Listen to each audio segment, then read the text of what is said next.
Olá, boa noite a todos. A gente está falando aqui do CENSE, do Centro de Saúde Integrado Especializado.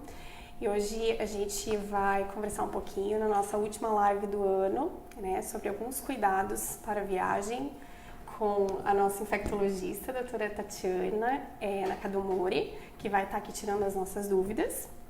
E hoje a gente tem uma parceria da Neo Centro Vacinas, né, que vai estar aí junto com a gente nessa live de hoje. O Centro de Saúde CENSE é um centro integrado de várias especialidades para que os pacientes encontrem tudo o que procuram, que necessitam em todas as faixas etárias. E é composto por várias especialidades que vocês estão convidados a conhecer. E dentre elas nós temos a nossa infectologista, a doutora Tatiana, que vai conversar com a gente e tirar algumas dúvidas. Essa semana a gente recebeu algumas perguntas e que a gente vai estar discutindo aqui, né, doutora Tati? Para a gente poder auxiliar vocês nas informações necessárias, principalmente nesse período de férias. Então, vamos lá. Vamos lá, começar. Doutora Tatiane, eu preciso tomar vacinas para fazer viagens nacionais? Acho que a primeira resposta para essa pergunta, gente, é que você tem que tomar todo o calendário vacinal, né? O que a gente recomenda hoje é que desde a infância, a adolescência, até a questão dos idosos gestantes, tem um calendário específico pelo Ministério da Saúde. Então a gente orienta assim, daí a pergunta foi, você precisa tomar todas as vacinas, pessoas. Então assim, todas as vacinas do calendário recomendado pelo Ministério da Saúde devem ser tomadas. Claro que se você viajar para setores específicos como você vai fazer uma viagem para uma Mata Atlântica ou para a Amazônia, tem algumas vacinas específicas que você vai ter que tomar mais. Ou se você está tendo um surto, como agora a gente está tendo um surto de sarampo, numa vigência de surto de sarampo, alguns cuidados têm que ser tomados. Mas o que eu oriento é que todo o calendário vacinal deve ser completo, você deve olhar a sua carteirinha de vacinação, ver se está tudo em dia, falar com a sua mãe para ver se você tomou todas as vacinas corretamente e, na dúvida, procurar ou posto de saúde ou médico infectologista para tirar as dúvidas. Falando especificamente aqui agora no Brasil mesmo, a gente sabe até uma pergunta muito recorrente, e tem uma pergunta aqui a respeito das vacinas que não estão no nosso calendário obrigatório e que é disponibilizado pelo Ministério da Saúde, para que a gente faça essas vacinações. Realmente, de fato, elas são importantes? Então, o que acontece é o seguinte, o Ministério da Saúde, ele trabalha com números, né? Então, assim, os próprios, as pessoas que orientam o Ministério da Saúde, que são também médicos infectologistas, são extremamente competentes. O que acontece é que eles calculam por números quais são as maiores mortalidades em crianças, em adolescentes, e são essas vacinas que vão sendo colocadas no calendário. Só que, infelizmente, nós temos doenças tão importantes quanto, que também têm uma mortalidade muito alta, mas não alcançam grande parte da população. Então, o que eu sempre oriento para os meus pacientes, assim, para pacientes que vêm comigo, eu não sou infectopediatra, mas assim, que vêm conversar comigo sobre, que vacina mais eu posso dar para o meu filho? Eu sempre fala para o pediatra o seguinte, quais vacinas a mais fora do calendário vacinal oficial eu posso tomar? A Sociedade Brasileira de Imunizações, que é SBIM, mais ou menos, vocês podem acessar na internet, eles têm um calendário dizendo o que o Ministério dá e o que pode dar a mais, tá? Então, assim, hoje, se eu fosse orientar alguém que tem um filho meu, eu viria também as vacinações para meningite, para meningo B, para meningo AC e WCD5, são meningites que não são muito comuns, mas que têm alto grau de mortalidade, e outros tipos de vacina. Então, eu acho muito bom para quem tem condições, falar com o seu pediatra e falar assim, olha, além do que o Ministério me fornece, quais vacinas a mais eu posso tomar? Porque eu acho que aumenta a segurança. No SUS, você acha que pode ser interessante, até no pelo SUS, nosso clima? Exatamente, enfim. Até no SUS eu acho que seria muito interessante tomar toda a vacinação para meningite, que a meningite meningocócica é uma doença grave, ela tem uma mortalidade muito alta em crianças, então assim, eu acho que é uma coisa extremamente importante, não só a meningo, como outras também, mas eu acho que é importante você conversar com um pediatra e falar assim, o que eu posso dar mais para o meu filho? E falando um pouquinho fora do Brasil, né? Então, se você está pensando em ir para o exterior, quais são os destinos mais perigosos em relação às doenças e se existe algum cuidado especial em alguns locais do mundo que a gente tenha que tomar alguma vacinação extra, algum cuidado diferente? Então, o que a gente sugere, assim, né? Por exemplo, você vai fazer uma viagem meio roots, né? Vou pegar uma mochila, vou pra África e vou fazer um safari, entendeu? Então, assim, você tem vários cuidados a ser tomados. Mas, assim, o que eu queria deixar bem claro, por exemplo, que não garante que se você for num país de primeiro mundo, tipo Estados Unidos, o que você vá pra Europa, na na Alemanha, você não pega alguma coisa. A gente teve surtos de Escherichia coli, que é uma infecção intestinal na Alemanha. A gente teve surtos de sarampo nos Estados Unidos. Então, o que eu oriento? Hoje não existe um destino que eu vou dizer para você 100% seguro, tá? Eu oriento que existem destinos mais perigosos. Por exemplo, você vai para a Índia, certo? Você vai para a Índia, vai querer conhecer as coisas. Então, certos cuidados têm que ter tomados. Febre tifoide, doenças que são mais comuns lá. Então, assim, a gente tende a dizer que quanto menor as condições de higiene do país, mais cuidados você deve ser tomados. Aí, além das vacinas, outros cuidados devem ser tomados. Aí eu oriento mesmo a entrar em contato com um especialista que possa orientar o que mais pode ser feito. Uhum. Então, às vezes, até para essas viagens nos lugares mais exóticos, mais longínquos, seria até interessante fazer uma revisão do que precisa, o que está acontecendo em cada uma dessas áreas. Exatamente. Para você poder se orientar e se preparar. Isso, por exemplo, você não quer, eu não quero gastar dinheiro no médico infectologista, tá? O que você vai fazer? Você tem vários lugares para você acessar. Brasil, o que eu tenho? Eu tenho o site do Ministério da Saúde, eu tenho a Sociedade Brasileira de Infectologia, a Sociedade Brasileira de Imunizações e a Sociedade Brasileira de Medicina Tropical, tá? Pode repetir, Tati, pra gente? Tem algum site assim? Ou só coloca no Google. Se você colocar Sociedade Brasileira de Imunizações, já te dá tudo sobre vacinas. Entendi. Sociedade Brasileira de Infecto já te dá sobre doenças e surtos, tá? Ministério da Saúde tem um site excelente. Isso é atualizado. Isso extremamente tem um update, bem tranquilo. Isso daí é bem legal. Se você tem conhecimento maior em inglês, aí eu oriento o CDC, né? O Center Disease of Control, eles têm um update muito bom semanal, dizendo países que estão em guerra civil, países que têm furacão, países que estão com algum problema social. E você também tem a WHO, que é a Organização Mundial de Saúde, que é da WHO, que você vai entrar em inglês, que também está dizendo o update dos surtos que estão tendo em vários países e da situação social dos países. E talvez até seja importante para a gente ter qualquer informação idônea, né, a respeito das coisas, talvez... Porque são organizações governamentais, elas não têm interesse nenhum econômico, tá? E elas vão orientar, olha, está acontecendo isso, se você quiser disposto a ir, por exemplo, vou citar um exemplo agora, sem a partidário, mas, por exemplo, o CDC tem um up-to-date dizendo que a Venezuela não é um lugar bom para ir pelas questões civis. A Bahamas está com problema de furacão, eles estão orientando também tomar cuidado se você for para esse país.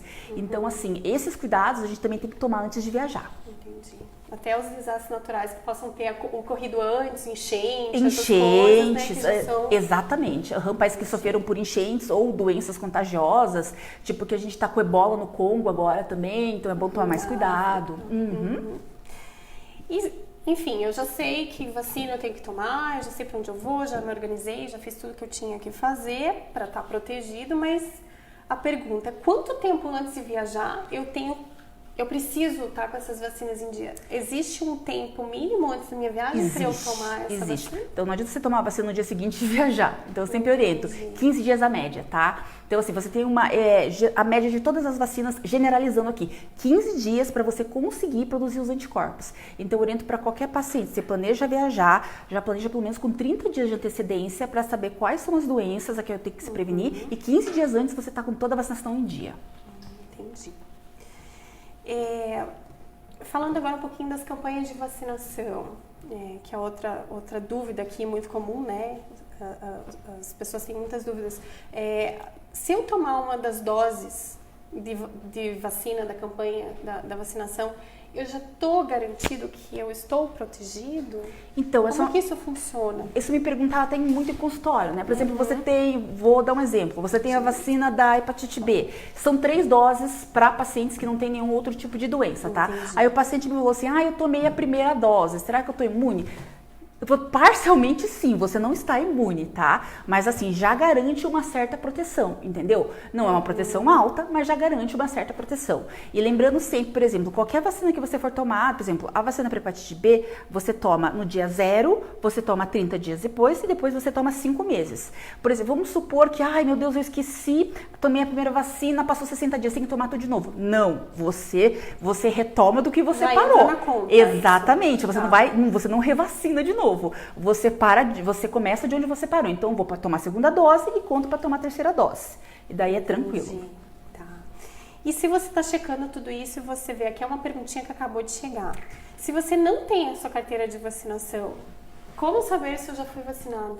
A gente consegue ter esse acesso? O que acontece é o seguinte, Em Curitiba, você tem até um aplicativo do celular ou até no posto, que se você é um morador de Curitiba, você pode ir no posto de saúde e você pode puxar. Eles têm um sistema inteiro dizendo quais as vacinas que você tomou. Já peguei isso várias vezes. Agora, pessoal que veio do interior, que não tem esse controle, o que eu sugiro? As vacinas que você não tomou na infância, você vai consultar o infecto, vai avaliar na visão de risco-benefício e vai tomar essas vacinas, entendeu? Tem algumas coisas que a gente consegue ver do seu passado. Do seu passado, exatamente. Por exemplo, tem alguns exames que você pode pedir, tipo, para hepatite B, eu posso pedir um exame para dizer se você foi vacinado ou não, para sarampo, tem várias sorologias que eu posso saber se você já teve a doença, se você precisa ser vacinado. E em Curitiba a gente tem essa sorte de poder puxar no posto de saúde. Entendi. Um assunto que está muito em voga agora, e a gente recebeu bastante perguntas essa semana, e que continuam as perguntas agora, né? É a respeito do sarampo, né? E agora a gente está indo viajar também, tem que fazer um checklist, talvez está tudo em dia, né? E o sarampo vem com toda a força e dúvidas. Primeiro, uma pergunta para tentar abordar essa parte do sarampo. Como que acontecem os surtos de doenças? Por que elas ressurgem? Como é que isso faz? Então, por que a gente está vivenciando isso? O sarampo, na verdade, ele foi reintroduzido no país, tá? Via os imigrantes que vieram da Venezuela. Por quê? O que aconteceu? Você tem uma faixa de crianças que não é vacinada para sarampo, né? Porque você, normalmente, não vacina antes dos 6 meses, né? Então, assim, você tem uma parte da população que ainda não chegou na época de vacinação e você tem uma parte da população que não tomou a vacina, entendeu? Então, o que aconteceu? Essas pessoas que não tomaram a vacina adquiriram a doença e espalharam. O sarampo tem uma particularidade, ele é extremamente transmissível, tá bom? Você pegou sarampo, espirrou na cara de uma pessoa, você passou o sarampo para a pessoa. É extremamente transmissível, é muito fácil de ser transmitido. Então, assim, como houve um grande aporte de imigrantes para cá, começou o surto lá no norte, a cobertura vacinal já não era tão grande, né? As pessoas que não tomaram vacina acabaram pegando e foi vindo para cá, e foi descendo para São Paulo, e agora tá descendo para Curitiba, Paraná, tá bom? Então, assim, por isso que a gente tá orientando até nas vacinações, assim, pessoas, assim, que você tem lá, porque é a VTV que você toma, até sarampo, cachumba e rubéola, tá? Você tem vacina, você tem as 2 vacinas com intervalo de 30 dias na sua carteira de vacinação. Tranquilo, gente, fica bem sossegado, tá bom? Agora, você não tem a vacina ou você só tomou uma dose, se você tem de 1 a 29 anos, toma mais uma dose. Tá então, bom? Essa era a próxima pergunta, que é assim, eu tomei vacina do sarampo na infância. Precisa ter feito nova imunização? Eu preciso me preocupar com isso? Não, você tem que estar na tua carteirinha escrito, você tem que ver, você tem a amostra no posto, que eu acho bem vantajoso você ir no posto mostrar a tua carteirinha, que você tem que ter duas doses com 30 dias de diferença da VTV, que é a tríplice viral, tá? Você tem que ter essas 2 doses. Você tendo, você tá imune, quer dizer, imune não 100%, que nenhuma vacina é 100%, mas sim, você tem uma imunização. Quem não sabe, não lembra, não tem certeza, até 49 anos é bom tomar vacina, tá? Então a gente sempre pede para procurar o posto de saúde, levar a carteirinha, falar, eu não tenho, ou levar a carteirinha, ó, tá faltando uma vacina, eles completam a dose para você, ou chegar, não tomei vacina para sarampo, e eles vão fazer E se você ficar na dúvida? Não sei, me perdi, porque assim, vamos combinar que a carteirinha de vacinação é uma coisa que, principalmente depois de adulto, a gente não valoriza muito mais ela e a gente se perde. A gente está fazendo isso, de 1 a 29 anos toma as 2 doses, e de 30 até 49 anos você toma uma dose só. Entendi. Outra perguntinha chegando aqui pra gente. Que lugares devo evitar com crianças que ainda não têm idade para determinadas vacinas? Ou seja, aquela criança que está mais suscetível, mais frágil. Como que você... Principalmente, né? A gente tem toda aquela história com recém-nascidos, cuidados, pai e mãe preocupados. Realmente existe essa coisa assim, não vou para o lugar público, Como que eu devo proteger essa criança da maneira correta? Existe um aconselhamento nesse sentido? Teoricamente não tem assim, nada científico dizendo não leve seu filho abaixo de 6 meses a certos locais porque ele pode contrair doenças. O que a gente orienta é, por exemplo, você não vai levar um recém-nascido para uma festa de criança, entendeu? Entendi. Porque cheio de crianças, várias doenças, vários adultos que são portadores de doenças também, entendeu? Então, assim, dependendo, a gente tem que colocar, assim, sempre em mente que crianças e idosos são dois tipos de, são duas coisas distantes. O recém-nascido está com a idade se formando e o idoso está com a idade mais velha. Então, a gente pede, por exemplo, se você tem uma criança, não é uma recomendação de nenhuma sociedade, só dizendo, você tem um filho recém-nascido, você tem um filho de 1 mês, 2 meses, você procura não levar ele a lugares que tenham mais crianças ou aglomerado de pessoas, até para evitar que ela pegue alguma coisa, porque ela não está completamente vacinada e o sistema imune não está completamente formado. Então, pessoal, se vocês acabaram de chegar aqui na nossa live, acessaram agora aqui o nosso Facebook, nosso Instagram, a gente está falando aqui do CENSE, do Centro de Saúde Integrado Especializado, na nossa última live do ano, com a doutora Tatiane Nakadumari, né? Esses nome japoneses nome se japonês. confundem. Que está falando aqui com a gente um pouquinho sobre os cuidados que a gente deve ter agora para as viagens, no sentido, né, de vacinação, de cuidados de uma forma geral aí no seu dia a dia para evitar infecções, contaminações aí, para não acabar mais cedo ou se incomodando durante as suas férias. Vocês podem acessar aí as nossas redes sociais para enviar perguntas, nós vamos estar respondendo agora. Aproveitem, vim já, que nós estamos aqui no auge da discussão. E vamos lá, vamos para as nossas outras perguntinhas. Aqui tem mais uma pergunta que eu acho que você já respondeu, né? Quais vacinas necessárias de acordo com o meu destino? Eu acho que isso é muito generalizado, até se vocês estiverem em algum lugar específico que a doutora Tatiane possa especificar bem agora, pode mandar pra gente, que a gente, se tiver uma dúvida agora e está assistindo a gente, manda o lugar que você vai que a gente já tira essa dúvida. E uma vez que você viajou, então estamos ok, né? Super organizadas, com tudo em dia. Como que eu posso evitar, então, essas infecções, viroses e tudo mais? Principalmente agora, vamos eu acho que puxar um pouquinho mais pra praia, principalmente, litoral, né? Que é o que a gente mais se desloca nesse momento. Aí, se você tiver alguma coisa mais específica em algum lugar, pode comentar também. Então, assim, pra praia agora, o que a gente sugere, né? Acúmulo de pessoas, né? A praia enche de gente, saneamento básico fica meio, não precário, mas fica meio difícil, porque fica um acúmulo de gente que a praia não está acostumada a ter, e tem um acúmulo de gente, o que torna mais fácil de você transmitir certas doenças, tá? Então, principalmente, tomar cuidado com a alimentação, porque nós estamos num calor, né? Você tá, qualquer alimento que seja perecível, principalmente à base de laticínios, maionese, essas coisas, tomar cuidado, porque eles, na verdade, eles estragam muito rápido, então sempre tomar cuidado com isso, se realmente ficou na geladeira, se foi bem cuidado. Tem até uma pergunta de frutos do mar aqui, né? Questão de frutos do mar, gente, é uma coisa muito complicada, porque assim, a gente pede que você vá num lugar e que tenha registro da Anvisa e que tenha, na verdade, o Ministério da Agricultura, tem o selo do Ministério da Agricultura, mas nem isso garante que realmente ficou, porque pode ter passado por todo esse controle, mas a pessoa que está lá no local pode ter deixado o peixe fora da geladeira. Eu não sei dizer para vocês se ficou ou não. Não é garantia. Não é garantias. Então, frutos do mar também tomar muito cuidado, porque fazem infecções intestinais, diarreia muito graves. Que mais que eu posso dizer? Água, né?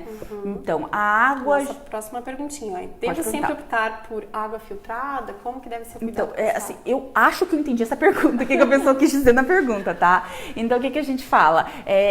Até uma vez, na Gazeta do Povo, me perguntaram sobre água mineral, água filtrada. O que eu posso dizer? A água que a gente tem dentro do estado do Paraná é muito boa, tá? Ela contém flúor, o que é excelente para os dentes também. Ela é de ótima qualidade para consumo, então não teríamos problemas, tá?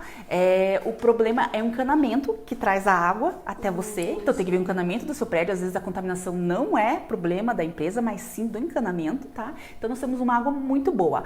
A água mineral é boa? Sim, depende da fonte, depende do registro, depende de vários fatores, você tem que confiar, entendeu? Sabe que às vezes até aparece de vez em quando notícia assim, a água foi adulterada. Não sei que, isso pode acontecer. Isso acontece. Então, por exemplo, quando você está viajando, tem aquele pessoal vendendo aquelas águas minerais, né? No engarrafamento.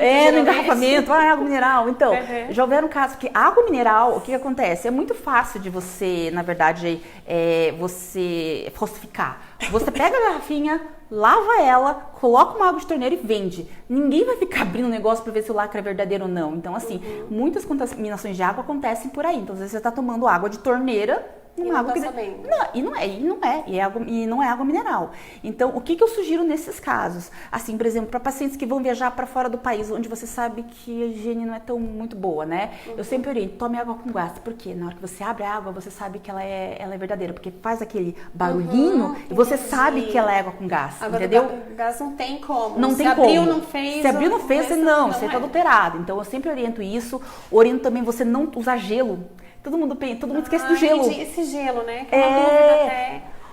Como que a gente utiliza, né? Porque a maioria das pessoas colocam na forminha com água mineral, com água da torneira e... Não, em casa não teria problema nenhum. Você só higieniza a sua forma cada utilizada e coloca na geladeira. O problema é em restaurante. Você não sabe de onde veio o gelo.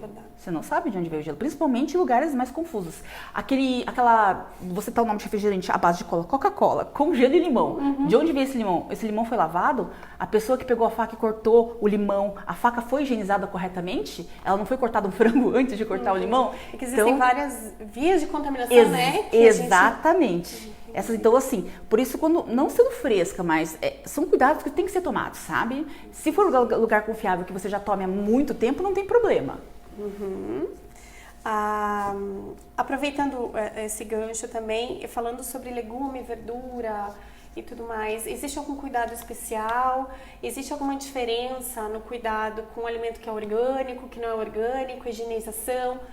Existe algum risco maior no orgânico porque ele não tem agrotóxico, nesse sentido dos germes, enfim? Nada contra alimentos orgânicos, eu sou muito a favor de alimentos orgânicos, tá? Deixando isso bem claro. Mas, assim, alimentos orgânicos, como eles não têm agrotóxicos, então eles não matam certos tipos de parasitas, né? Então, infelizmente, eles vêm com isso pra gente. E o que a gente orienta? Inclusive, pros que têm agrotóxico, eu sempre falo para os pacientes, hipoclorito 1%, tá bom? Pra não fazer confusão, porque a gente tem aqui água sanitária, que boa, para o paciente não se confundir, tem no supermercado substâncias que são vendidas, que elas estão escritas hipoclorito 1%. Você sempre olhe, porque tem umas que não são verdadeiras. Elas colocam sais, que eu não sei de onde vem, mas assim, tem que ser hipoclorito 1%. Ela vai estar, a dosagem que você tem que colocar na água, você vai colocar a sua verdura, não precisa ser água quente, água normal, deixa lá uns 30 a 40 minutos, depois lava de novo na água, para enxaguar e tirar o hipoclorito, aí você serviu o alimento. De preferência frutas, eu sempre oriento tirar a casca. Eu sei que a casca tem vitaminas, os nutricionistas falam que tem, mas hoje em dia, se puder tirar a casca, a gente agradece. Todas, né? A gente agradece. Então, gente, hipoclorito a 1%, diluído... Na verdade, você tem 1 litro de água ou 3 litros de água, dependendo da concentração, mas cada fabricante tem o seu... Então, só observar ali observar lá e que eles têm a orientação. De 30 a 40 minutos, é isso? 30 a 40 minutos. Aí isso já reduz bastante a chance da gente sofrer contaminação. Aqui, viu? A gente pediu para mandarem para onde vão, eles estão mandando. Boa noite, estou indo para Foz do Iguaçu, calor e matas. Alguma recomendação em especial? Eu acho que se você não tem a vacina para febre amarela, é uma boa, sabe? Vacina para febre amarela agora, a gente tá tendo agora. Lembrando que vacina para febre amarela, gente, não antes era um reforço a cada 10 anos, não é. É uma vez agora, pela Organização Mundial de Saúde, tomou uma vez, tá tomado. Você tá protegido pro resto da vida. É vitalício. Vacina para dengue, que eu até queria citar aqui. Muita gente pergunta, toma vacina para dengue? Depende, gente. A vacina da dengue foi lançada como por um laboratório, tá? São 4 tipos de sorotipo para dengue. Depois foi visto no uso, porque isso acontece, sabe muito com as vacinas. As vacinas são extremamente seguras, mas às vezes acontece isso. A gente só orienta a tomar vacina para dengue quem já teve dengue.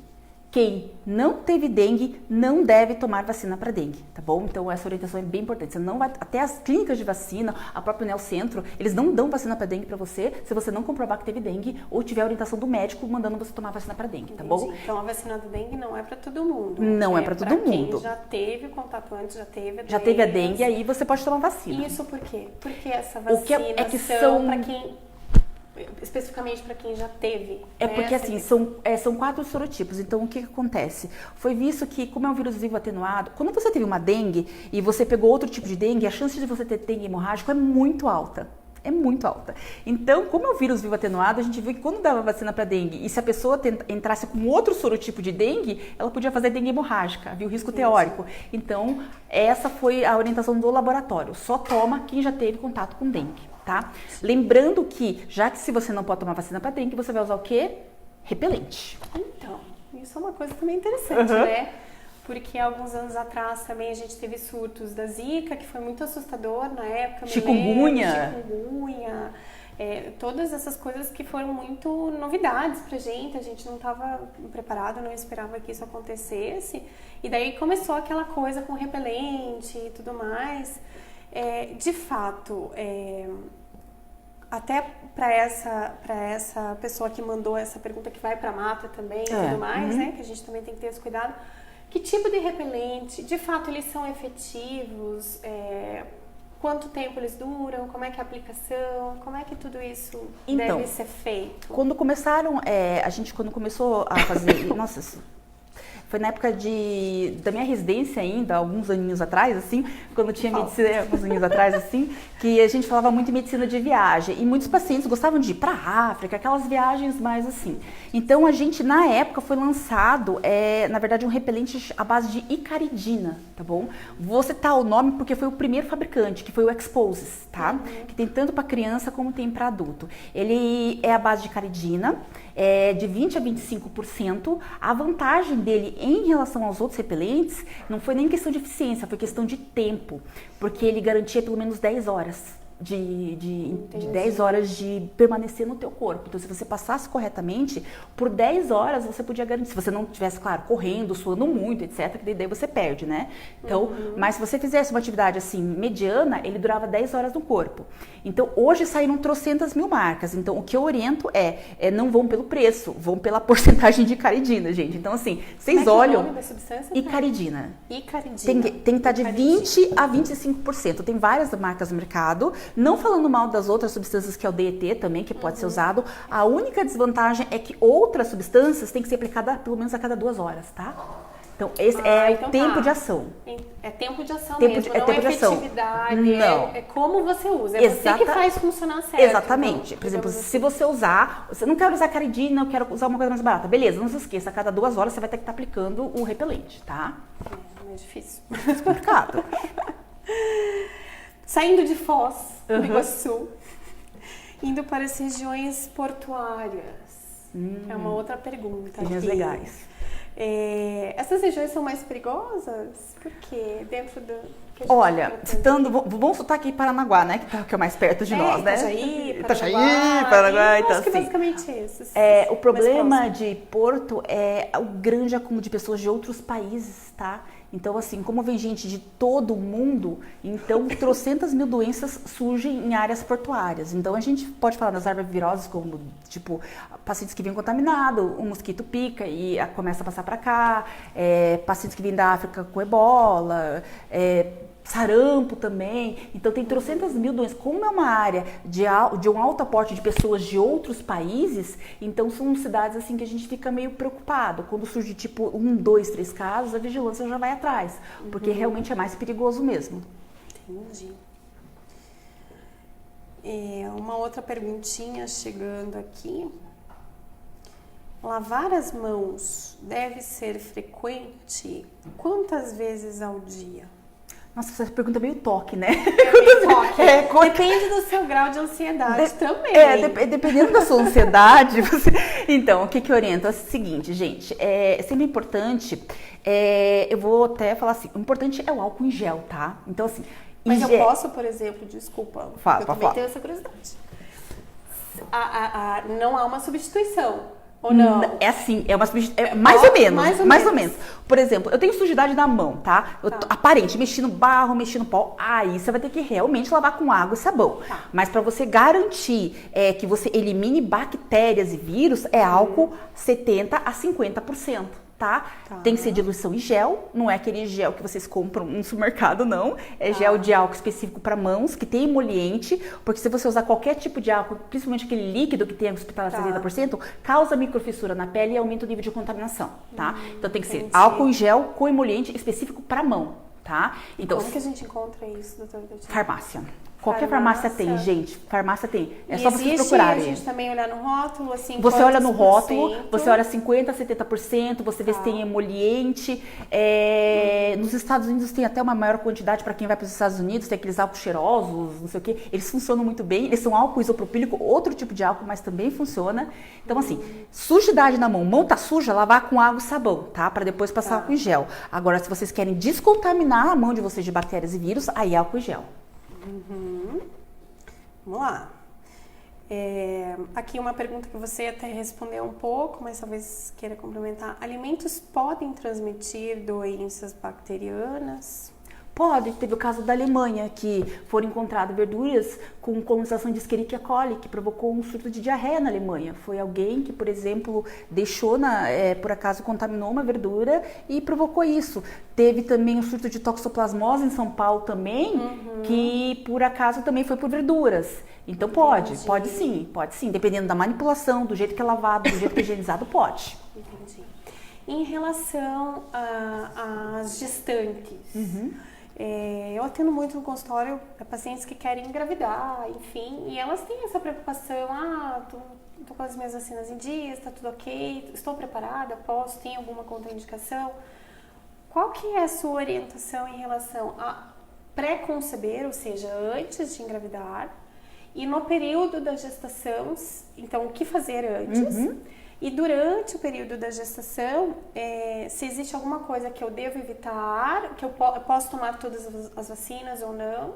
Como que funciona essa coisa da gestante? Para gestante, toda vacina de vírus vivo atenuado, que é a bactéria ou vírus mais fraca, não deve ser tomada, tá bom? Então, assim, é porque, assim, cachumba, a tríplice viral, cachumba, rubéola e sarampo não pode tomar. Existe o risco teórico de você desenvolver a doença e fazer mal para a criança. Não tomaria. Febre amarela, também não, vírus vivo atenuado. Então, assim, você tem que tomar vacinas que são provenientes de vírus mortos, entendeu? Então, assim, essas de vírus vivo atenuado não são ideais, não devem ser tomadas durante a gestação, em nenhum tá? período. Em nenhum período. A gente não recomenda, como há um risco de ocorrer algum problema, a gente prefere que não dê. Agora, hepatite B pode tomar, a dupla tetânica pode ser tomada também, entendeu? Para gripe deve ser tomada, inclusive. Essas vacinas não tem problema. Na gripe em especial, alguma recomendação por ser gestante? Algum risco maior? A gente viu no primeiro surto que teve em 2009, né? A gente viu que houve um risco aumentado em gestantes. Então, a gente sempre orienta que toda gestante tenha sua vacinação para influenza em dia. Entendi.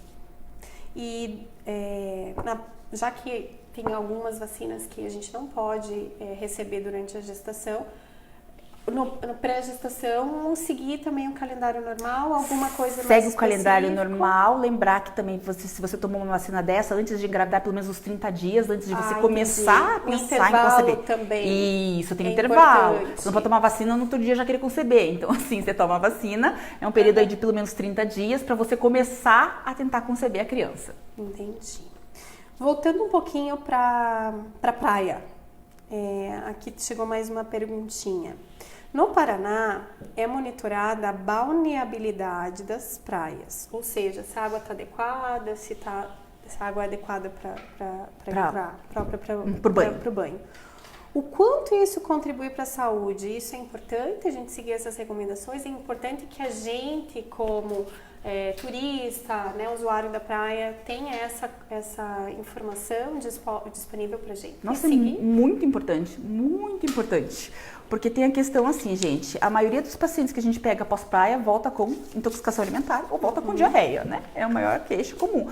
Por que diarreia? Por causa das bactérias que estão no mar. Então a gente orienta o seguinte, se já foi recomendado que o mar não está próprio para banho, não entre, gente, porque pode ser que você não pegue nada, como pode ser que você pegue alguma coisa. E diarreia, todo mundo fala assim, diarreia não é muito grave.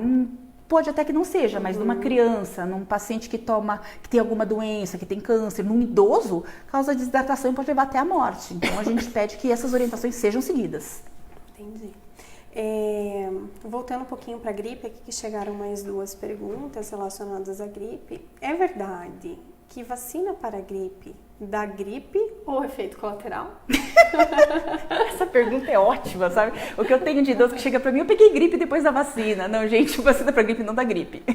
Então, assim, a vacina pra gripe é extremamente segura. O que pode acontecer, na maioria das vezes, é que também não pode confundir gripe com resfriado, né? Resfriado é um quadro mais leve, uma dor no corpo leve, não tem uma febre tão alta, uma coriza. Gripe é dor no corpo, o paciente fica de cama, dor de cabeça muito importante, febre alta. Então, lembrando, o que pode acontecer é, você tomou a vacina e você estava com o vírus incubado. E por um azar, você desenvolveu depois da vacina. Mas a vacina para gripe não tem assim, a possibilidade dela causar gripe depois, nenhuma. Mas eu posso tomar a vacina da gripe e ficar um tempo depois com gripe? Pode. Porque isso acontece? Assim, o que acontece? A vacina para gripe, gente, ela não é 100%. Nenhuma vacina é 100%. E o que a gente tem? A vacina para gripe, ela sempre vai ter, na verdade, além do H1N1, ela tem influenza B e ela também tem o vírus que está mais recorrente no ano anterior, tá? Então, pode acontecer de você pegar o vírus que não estava incluído na vacina. Isso não significa que a vacina é ineficiente, mas a gente, assim, os laboratórios, o Ministério da Saúde trabalha com números, entendeu? Então, a gente tem que ver o que é mais comum. Então, você pode ter gripe depois da vacina? Sim. Se eu tive H1N1, eu tenho que tomar vacina? Sim, tem que tomar. Entendi. Do mesmo jeito. Pode ser um vírus novo que a vacina não pegou. Exatamente. Ele já sofreu transformação. E sempre tem aquele negócio de você confundir resfriado com gripe, né? Porque assim, tem gente que com resfriado parece que tá quase morrendo, né? Então assim, sempre os homens geralmente com resfriado parece que estão quase morrendo. Então tem que levar sempre isso em conta. E a vacina para gripe é só no inverno? A vacina para gripe é inverno. A vacina para gripe é dada no inverno não porque tá frio, não porque a avó fala que não porque tá frio, coloca um casaco, você vai pegar a gripe. Não, porque tem mais aglomerado de pessoas. Ônibus, você anda com os ônibus fechados por causa do frio. Escritórios, as janelas são todas fechadas. Então há uma maior aglomeração de pessoas em lugares fechados, por isso. Bem, pessoal, para você que chegou agora, nós estamos aqui direto da nossa última live do ano, mas uma live muito especial, muito esclarecedora com a doutora Tatiane, infectologista aqui do CENSE, Centro de Saúde Integrado Especializado aqui em Curitiba, que está tirando as nossas dúvidas agora nesse período de viagem, né? Pode nos acompanhar aí nas redes sociais, Instagram, Facebook, mandar suas dúvidas que nós estamos respondendo todos aqui que estão chegando. Aproveita a oportunidade. Doutora Tatiane, qual que é o período mínimo para tomar vacina da febre amarela antes de viajar para países que exigem essa vacina? Tem uma exigência agora? Tem. Na verdade, para a febre amarela, infelizmente, nos Estados Unidos, eles acham que a gente é uma Amazônia total. Então, eles acham que a gente tem febre amarela. Febre amarela, então assim, Brasil é igual febre amarela para a maioria dos países. Então, sim. É pedido, aí você toma a vacina para febre amarela 15 dias antes, lembrando que você não tem que ter, não é só carteirinha normal, tem que ter aquela carteirinha do viajante, certo? Que hoje pode ser conseguido por internet, você pode entrar no site da Anvisa, você pode mandar a tua carteirinha e eles respondem depois, e você pode imprimir em casa, ou você pode ir ver na internet qual posto da Anvisa, em qual aeroporto fornece isso, e eles te dão uma carteirinha internacional de vacina. Tá, qual que é o site mesmo? O site da Anvisa. Da Anvisa. Lá tem o modelinho. Tem as orientações, como que faz, como é que imprime, como é que manda a tua carteira de vacinação certinho. Hoje precisa algum laudo de médico? Não, é só você apresentar a tua carteirinha de vacinação. Tá. E lembrando também que, por exemplo, eu já fiz carta, inclusive, para pacientes que, por exemplo, tem alguma doença imunossupressora que usa corticoide contínuo, ou que tem alguma doença grave que não pode tomar, você pode fazer uma declaração médica em inglês, e daí essa declaração para passar para o país para dizer que a pessoa não pode tomar a vacina para dengue. Tem até uma declaração na Anvisa que ela tem o modelo do que você tem que escrever. Então, mas existe contraindicações para vacina da febre amarela? Existe. Como é vírus vivo atenuado, a gente paciente em uso de corticoide crônico por qualquer doença autoimune. Eu não sugiro tomar, gente. Por enquanto, assim, foi visto em vários estudos que não tem problema. Mas, se a dose de corticoide foi muito alta e o paciente usa muito tempo, a gente tem que avaliar risco-benefício, tá? Entendi. Acima de 60 anos, risco-benefício. Então aí individualiza, a gente tem que analisar se compensa ou não tomar. Entendi. Nas últimas notícias, pelo que a doutora sabe, como é que está a parte dessa doença aqui no nosso estado, no Paraná? Febre amarela? É. A gente está tendo poucos casos de febre amarela, mas eu acho que o alerta maior agora é o sarampo mesmo. É o sarampo. É o sarampo. Uhum. Aproveitando uma coisa que às vezes a gente esquece, mas é uma outra dúvida que chegou aqui, sobre mordida de cães. Agora é muito comum a gente ter mais contato com esses animais. Você leva para passear, as pessoas levam os cães para passear na praia, para ir no parque e tudo mais. Muita criança andando por ali, criança sempre quer fazer carinho e tal. Pode acontecer algum acidente. Então assim, e é apavorante, não só porque pode ser uma coisa grave fisicamente, mas os riscos ligados à parte da infectologia, os cuidados que a gente tem que ter após um acidente de mordedura de cão. Então assim, primeira coisa, se vocês viram cão na praia, vocês já façam uma denúncia. Infelizmente, cão em praia não pode, tá? Na areia, é proibido. Tem várias leis municipais que proíbem. Aí, cão é o seguinte, o cão é uma coisa assim, quando você leva a mordida de um cão, por mais que seja doméstico, seja seu, o que você vai fazer? Você tem que ver se o cão é vacinado para raiva, tá? Onde foi a mordedura, porque depende se for na mão, no rosto, na perna, é um tipo de conduta diferente quanto à vacinação pós-exposição, tá? Então, o que eu oriento para vocês? Sempre procurar uma unidade de saúde básica ou, no caso, 24 horas, algum lugar que tenha acesso médico que vai te orientar. Primeiro, nada de água oxigenada, mertiolate, etc. Gente, vocês vão lavar com água e sabão, não é sabão de coco, água e sabão neutro, vocês lavam bem, fecham a ferida com uma gaze e vão para uma unidade de saúde ou para um hospital de emergência e falam que foram mordidos por um cão. Lá o médico vai avaliar a necessidade de você tomar a vacina. E segunda coisa, antibióticos, tá? Sempre é necessário um antibiótico? Sim, a boca de animal é um lugar como a boca de ser humano, né? Mordida de ser humano também tem que tomar antibiótico, tá? Nem sempre para raiva, mas para antibiótico é importante. Então, assim, toda a microbiota da boca é extremamente contaminada, gente. Então, algum antibiótico vai ter que ser dado para essa pessoa. E sempre lembrando, cada mordida é diferente. A mordida de porco é outra coisa. Existe mordida de porco. Mordida de porco para cada tipo de animal existe uma flora, digamos. Uma flora diferente. E lembrando que o cão tem que ser observado por 10 dias para ver se ele não desenvolve nenhum sintoma de raiva. E para quem gosta muito de floresta, lembrando que o bicho que mais causa raiva é morcego, tá, gente? E não é só morcego hematófago, são aqueles morcegos também que comem frutas. Então, assim, os casos de raiva que a gente teve relatados, inclusive aqui no Paraná, foram mordidas de morcego, tá? Então, cuidar muito com morcego se você tiver morcego em casa. Aonde, assim, que locais que a gente vai? Cavernas. Cavernas. Pessoal mais aventureiro. Que vai explorar, escalada, entra em caverna, você acha muito morcego. Tem algumas casas em Curitiba que tem morcego no sótão, alguma coisa. Não é um animal bom pra se ter em casa. Não. Com certeza. Não é legal. E até falando dessa mordedura de cão e tudo mais, a raiva é uma coisa assim prevalente, a gente escuta os relatos disso acontecer, a mortalidade é muito alta, é uma doença grave, a gente precisa de fato ficar tão preocupado com isso? Precisa. Porque às vezes até é muito comum, às vezes o próprio cachorro da família morder uma criança que, né, e tudo mais, às vezes é realmente relevante essa preocupação de tomar os cuidados, ficar preocupado com esse tipo de acidente? A raiva, até alguns anos atrás, era uma doença 100% de mortalidade. Todo mundo morria. Até alguns anos atrás. Nos Estados Unidos, teve um caso de um paciente que eles ativaram um protocolo de Milwaukee, só para citar aqui, que foram vários tipos de medicamento que eles fizeram para que o paciente recuperou com sequelas. Brasil, protocolo de Recife, foi um menino que sobreviveu, teve raiva, sobreviveu. Então, aqui no Brasil. E daí foi chamado de protocolo de Recife, que foi tomado vários tipos de cuidado para ele, entendeu? Então, hoje a raiva não é 100% mortalidade, ela tem alguns casos, mas é uma doença grave, que deixa sequelas. E lembrando que, além da pós-exposição, pessoas tipo veterinários, pessoas que trabalham em abrigos, que mexem com animais, têm a profilaxia, tem a pré-exposição. Que daí você pode procurar uma unidade de saúde, que você vai tomar algumas doses de raiva para não ter esse risco, tá bom? E a antitetânica para os acidentes também? Sim, também é extremamente importante, até que todo mundo esquece, né? Você sabe uma coisa que acontece muito agora? Pescaria. sabe? Sei. Aí você tira o anzol enferrujado. Fica no dedo.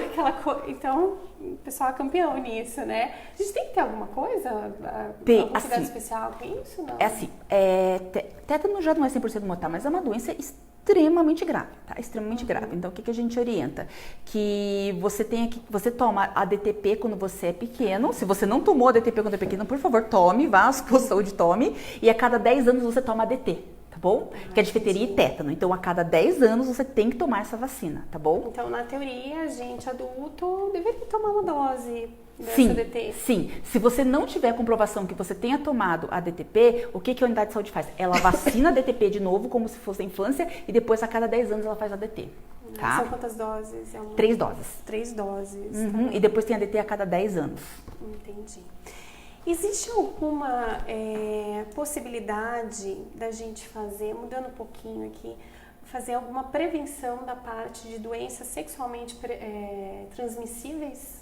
Pré-contato, digamos assim, agora? Pior, né? Tem. Eu agora, acho que isso... nesse momento mais... tipo, pré-carnaval, né? A Não, coisa não. toda, né? Então, assim, hoje o Ministério da Saúde mudou o nome, hoje ele chama de, antigamente DSTs, hoje eles chamam ESTs, que são infecções sexualmente transmissíveis. Então, o que a gente tem hoje? Além da camisinha, que eu acho extremamente importante, né, gente? Porque Básico. Você tem camisinha feminina, camisinha masculina, de graça no posto de saúde, por favor, né, gente? Então, e o que acontece? Existe, por exemplo, pro HIV, tá? Literalmente pro HIV. O que a gente tem? A gente tem um comprimido chamado Truvada, que já é comercializado nos Estados Unidos há muito tempo, que você toma ele para não pegar o HIV. É tipo anticoncepcional. Então você toma todo dia para não pegar o HIV, tá? Em Curitiba ele é fornecido, só que ele é só fornecido para homens que fazem sexo com homens, não é fornecido para homens que fazem com mulher, entendeu? Então é fornecido por serviços, é no ECOA, tá bom? Se vocês quiserem procurar na internet. ECOA. Eles fornecem, que é o Truvada, mas se você tiver condições, não é um remédio extremamente caro, você pode vir no infectologista, a gente receita, você pode comprar de uma distribuidora e começar a tomar o medicamento. Aí você vai fazendo um acompanhamento para ver se o medicamento não vai fazer mal para você. Entendi. Aqui o que mais recebemos. A gente recebe muitas pacientes, eu particularmente, pacientes no consultório com um histórico já de pós-menopausa e tudo mais, com infecções urinárias recorrentes. E essas pacientes são difíceis de tratar por vários mecanismos hormonais, enfim, mas elas têm essa recorrência. E isso também acontece muito comum também, agora eu lembrei dessas pacientes menopausadas, mas agora nesse período de verão, em que a gente usa maiô, frequenta banheiro público e tudo mais. Isso existe maneiras dessa prevenção, principalmente na mulher, que é mais suscetível de infecção do trato urinário. E até que ponto a gente pode banalizar, porque hoje é muito... Até qualquer um sabe qual remedinho tomar. Eu tô com infecção, tô com uma cistite e tal. Isso tem algum... Primeiro, eu posso fazer esse tipo de abordagem, eu mesma fazer isso, cada paciente fazer isso, e eu tenho que me preocupar como que eu devo lidar com isso e até quando eu posso fazer esses tratamentos corriqueiros. Assim, isso pode ser problemático no futuro? Pode. Infecção urinária, o que a gente sempre conversa com o paciente, infecção urinária recorrente em mulher é comum porque a uretra ela fica muito perto da região anal e a bactéria que mais causa infecção urinária é a bactéria que fica nas fezes. Então, assim, lembrando para a mulher, o que mais causa isso, o que mais causa infecção urinária você segurar o xixi. Mulher tem mania de segurar o xixi, que é uma desgraça, ainda mais né? se só tem banheiro público, né? Então, assim, não, gente, tome bastante água, bastante líquido, vá várias vezes ao banheiro. Aí o pessoal começou com o negócio de suco de cranberry, não ajuda muito, tá? Usar antibiótico por conta própria, ainda bem que a Anvisa colocou isso, e a Vigilância também apoiou, da questão do antibiótico só ser prescrito por médico, corretíssimo. A gente estava tendo várias infecções recorrentes com bactérias resistentes. Então, a minha orientação é nunca trate em casa, nunca compre antibiótico daquela farmacinha lá que fica lá no bairro. Venha no médico, faça o exame de urina, faça o tratamento correto, tá bom? Então, para a mulher, isso tem mais a ver com anatomia e com essa mania que a gente tem de segurar xixi e não tomar água, tá? E também tem a infecção urinária relacionada à pós-relação sexual. Então, até a primeira pergunta que eu faço para as pessoas, você tem pós-relação sexual? Aí eu sugiro você vir em consulta para a gente ver os fatores de risco e reanalisar o que você deve ser feito na sua limpeza diária para evitar isso, tá? Então, pessoal, a gente está caminhando para o fim da nossa live. Nós estamos falando aqui do CENSE, do Centro de Saúde Integrado Especializado, com a doutora Tatiane, nossa infectologista. Doutora Tatiane, primeiro, obrigada, foi muito esclarecedor. Eu queria saber se você tem alguma mensagem final, alguma recomendação geral aí para agora esse final de ano, as pessoas que estão viajando. Tem alguma dica, algum aconselhamento? Então, gente, verão, como todo médico, né? Tomar bastante água, né? Não comer muito doces, comer comidas saudáveis, lavar as verduras adequadamente. E assim, vacina, gente. Vai parecer meio berrante aqui pra mim, mas assim, gente, as vacinas, elas foram estudadas por anos, entendeu? Assim, então, vacina não causa autismo, vacina não causa doenças, elas são extremamente seguras, tá bom? Elas são estudadas por vários anos, não é um golpe da indústria farmacêutica, nem um golpe da classe médica para ganhar mais dinheiro, gente, não é isso. Então, assim, foi provada por vários anos que elas estão extremamente eficientes e a gente vê pelos nossos filhos, pelas nossas crianças. Antigamente, quantas crianças tinham, fora o sarampo agora que acabou tendo esse surto, né, mas catapora, cachumba, e essas doenças não são assim benignas. Muitas crianças morreram de cachumba, morreram de catapora no passado. Então, as vacinas vieram para proteger, gente. Então, não caiam muito naquela fake news. Quer notícia verdadeira? Vai na Sociedade Brasileira de Infectologia, Sociedade Brasileira de Imunização, de Medicina Tropical, Ministério da Saúde, Anvisa, etc. E procurar a nossa infectologista. E procurar infectologista. Aqui no CENSE. Por favor, esqueci de falar, né? Sempre é bom marcar uma consulta no Infecto, a gente está aqui disponível, claro, para orientar vocês e dizer o que é mais adequado a ser feito. Gente, então, estamos finalizando a nossa live. Foi muito bom tê-los aqui conosco esse ano. Foi o ano de início das lives do CENSE. A gente gostaria muito de saber o que vocês querem saber para conhecer mais, né, através dos nossos profissionais para o ano que vem. Então, nós estamos aceitando sugestões para as próximas lives. Contamos com vocês o ano que vem. Nós desejamos para vocês um ano super iluminado, bacana, cheio de realizações e junto com a gente o ano que vem novamente, tá? Um grande abraço para todos e até ano que vem.